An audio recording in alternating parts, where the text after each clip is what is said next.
আজকে 10-25 পড়ালাম হাইপোগ্লাইসেমিয়া। তো হাইপোগ্লাইসেমিয়া হচ্ছে most common complication of insulin. ইনসুলিনের যেটা সব থেকে বেশি কমপ্লিকেশন দেখা যায় সেটা হচ্ছে হাইপোগ্লাইসেমিয়া। সেটা হচ্ছে অ্যাডাল্টের ক্ষেত্রে কত হলে আমরা হাইপোগ্লাইসেমিয়া বলবো এবং নিউবর্নের ক্ষেত্রে কত বলবো। অ্যাডাল্টের ক্ষেত্রে লেস দ্যান 70 mg/dl হয় তাহলে আমরা হচ্ছে কি বলবো হাইপোগ্লাইসেমিয়া বলবো। আর নিউবর্নের ক্ষেত্রে আমরা কত বলবো লেস দ্যান 40 mg/dl হলে আমরা কি বলবো নিউনেটাল হচ্ছে হাইপোগ্লাইসেমিয়া বলবো।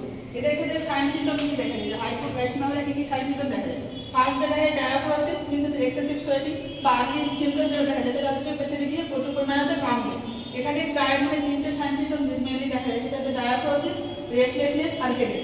তো এই তিনটে যে ট্রায়াড দেখা যায় এবং আদার সিম্পটমগুলো দেখা যায় যেমন হচ্ছে জিটারনেস মানে হচ্ছে ইনভলিউন্টারি মাসল মুভমেন্ট হবে, ট্রিমার হবে, তারপরে ট্যাকিকার্ডি হবে, হার্টের ইনক্রিজ হবে, প্যালপিটেশন হবে, মনে হবে যে নিজেরই হার্ট সামনে শুনতে পাচ্ছে। যেটা হচ্ছে লেভেল অফ কনসিয়াসনেস অল্টার হবে, কোমা এবং ডেথ হতে পারে। এই সমস্ত সাইন সিম্পটম হচ্ছে হাইপোগ্লাইসেমিয়া পেশেন্টের ক্ষেত্রে দেখা যায়।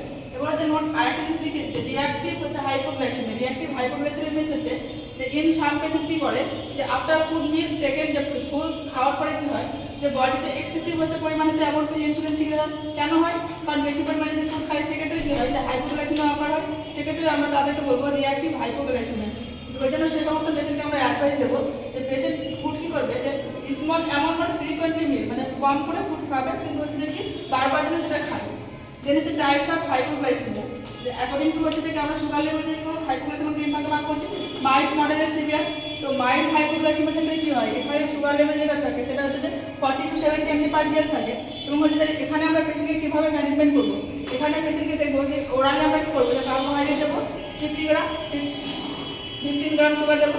যদি তারপরে যদি ব্লাড সুগার চেক করবো র্যান্ডম ব্লাড সুগার চেক করবো সেক্ষেত্রে দেখা যায় যে আবার লেস দ্যান 70 mg/dl থাকে তাহলে কী করবো আমরা আবার হচ্ছে সেখানে 15 গ্রামের থেকে আবার হচ্ছে কার্বোহাইড্রেট দেবো। দেন হচ্ছে মডারেট হাইপোগ্লাইসেমিয়া। মডারেট হাইপোগ্লাইসেমিয়া আমরা কখন বলছি যখন যে পেশেন্টের ব্লাড গ্লুকোজ লেভেল যখন হচ্ছে কি 20 থেকে 40 mg/dl থাকছে এবং সেক্ষেত্রে কি যে এক্ষেত্রে আমরা হচ্ছে যে পেশেন্টকে দু ধরনের কন্ডিশন পাবো। একটা হচ্ছে যে পেশেন্ট স্টেবল পাবো, একটা আনস্টেবল পাবো।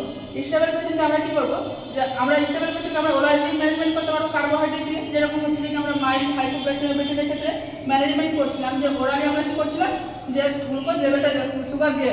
দেন হচ্ছে যে আনস্টেবলের ক্ষেত্রে আমরা কি করবো আইভি ডেক্সট্রোজ দেবো। দেন হচ্ছে সিভিয়ার হাইপোগ্লাইসেমিয়া। সিভিয়ার হাইপোগ্লাইসেমিয়ার ক্ষেত্রে এখানে আমরা কখনো হচ্ছে যে পেশেন্টকে কী করবো না ওরালি ম্যানেজমেন্ট করার চেষ্টা করবো না।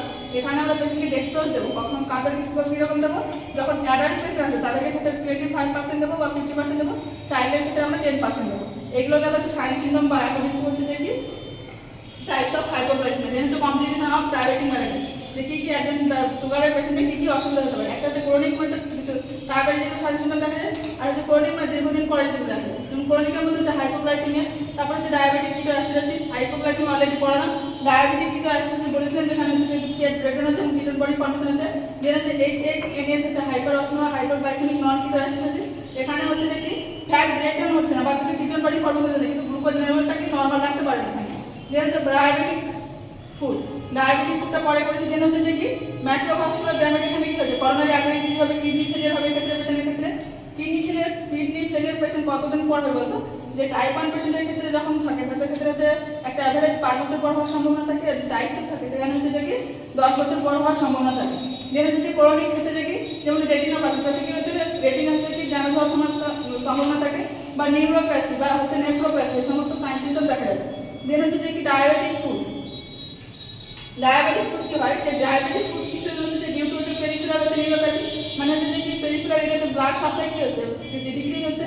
ব্লাড সাপ্লাই যখন ডিক্রিজ হচ্ছে মানে সেন্সেশনাল ডিক্রিজ হচ্ছে এখানে কি হচ্ছে যে নেক্রোসিস হতে স্টার্ট করছে। নেক্রোসিস মানে হচ্ছে পেশেন্টের কি হচ্ছে টিস্যুগুলো ডেড হতে শুরু করছে এবং নেক্রোসিস যখন প্রেজেন্ট থাকছে লার্জ এরিয়াতে যখন প্রেজেন্ট তাকে আমরা কি বলছি গ্যাংগ্রিন বলছি। তো ডায়াবেটিক পেশেন্টের ক্ষেত্রে মোস্ট কমনলি কি দেখা যায় ওয়েট গ্যাংগ্রিন দেখা যায়। এবং হচ্ছে যে ডায়াবেটিক পেশেন্টে আমরা ফুড কেয়ার কীভাবে করবো সেখানে হচ্ছে যে কি হাইপারব্যারিক হচ্ছে অক্সিজেন থেরাপি যেটা মেনটেন করে সেটা বা হচ্ছে ম্যাকোড থেরাপি মেনটেন করা হয় যেখানে হচ্ছে হচ্ছে ইনসার্ট করা হয়। এটা কি করে উইন্ডিংয়ে হেল্প করে। দেন হচ্ছে যে ডেভরিমেন্ট করা হয়। ডেভরিমেন্টে কি করা হয় যে নেক্রোটিক যে টিস্যুগুলো ডেথ হয়ে গেছে সেই টিস্যুগুলো কি করা হয় যে ভেরিয়াস মেথডে কি করা হয় রিমুভ করা হয়।